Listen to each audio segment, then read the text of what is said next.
এটা হচ্ছে সৌদি আরবের খেজুর গাছের বাগান। এগুলো বৃষ্টি আসার এক মুহূর্তে দেখতে একদম বাংলাদেশের মতো লাগে। আর এটা পুরোটাই হচ্ছে সৌদি আরবের খেজুর গাছের বাগান। আসসালামু গাইস, আপনারা সবাই কেমন আছেন? আলহামদুলিল্লাহ, আমি আল্লাহর রহমতে অনেক ভালো আছি। আমি এখন দাঁড়িয়ে আছি, এটা হচ্ছে সৌদি আরবের একটা গ্রামের এলাকা। আর এখানে হচ্ছে সবগুলো খেজুরের বাগান। আর খেজুরের বাগানের মধ্যে সবগুলো এখানে শাক সবজি রোপণ করছে। মাশাআল্লাহ, দেখতে কত সুন্দর। খেজুর বাগানে যাওয়ার পর আমরা আমার এক আত্মীয় স্বজনের বাসায় যাই। ওখানে গিয়ে আমরা সবাই নাস্তা করে ফেলি, সবাই ঠান্ডার বিস্কুট দিয়ে সবাই নাস্তা করে ফেলি। আর এটা হচ্ছে খেজুর গাছের বাগান। আর এটা আমার খালাতো ভাইয়ের রুমের পাশেই অবস্থিত। পুরোটা হচ্ছে এগুলো হচ্ছে সৌদি আরবে খেজুর বাগানের মধ্যে এই ক্যাপগুলো করা হয়েছে। এটা হচ্ছে পুরোটাই খেজুর গাছের বাগান। আর এখানে হচ্ছে দেখেন, এগুলো হচ্ছে মরিচ গাছ।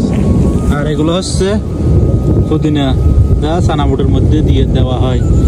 এগুলো মরিচ। আর এগুলো হচ্ছে নারিশ শাক। দেখেন সৌদি আরবে খেজুরের বাগানের মধ্যে কিরকম করে চাষ করা হয়। এগুলো হচ্ছে লাউ, এগুলো সবগুলো হচ্ছে লাউ। এগুলো হচ্ছে ঝিঙ্গা, এগুলো হচ্ছে লাল শাক, এগুলো লাল শাক। মাশাআল্লাহ, দেখেন দেখতে কতই সুন্দর সৌদি আরবের মাজারাগুলো। দেখলেই মন প্রাণ জুড়িয়ে যায়।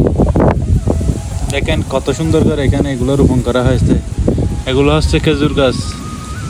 খেজুর গাছের বাগানের মধ্যে কত সুন্দর করে এই শাক সবজিগুলো রোপণ করা হয়েছে। দেখেন আপনারা,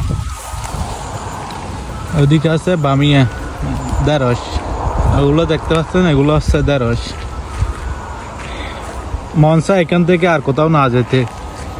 এখানে যেরকম পরিবেশ, মাশাআল্লাহ কত সুন্দর।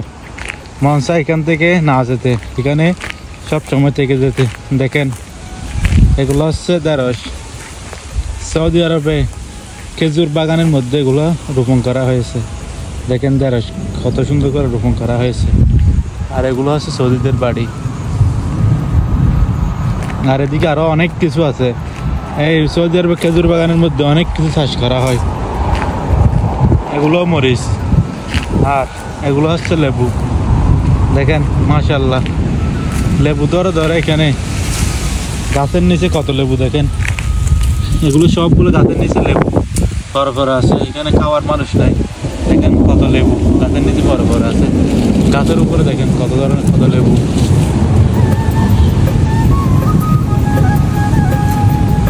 এরকম আরো নতুন নতুন ভিডিও পেতে এই পেজটি লাইক দিয়ে পাশে থাকবেন।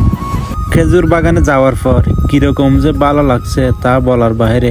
এখানের আবহাওয়া অনেক ভালো, পরিবেশটা অনেক ভালো, সব কিছু ঠান্ডা, একদম মন প্রাণ জুড়িয়ে যায়।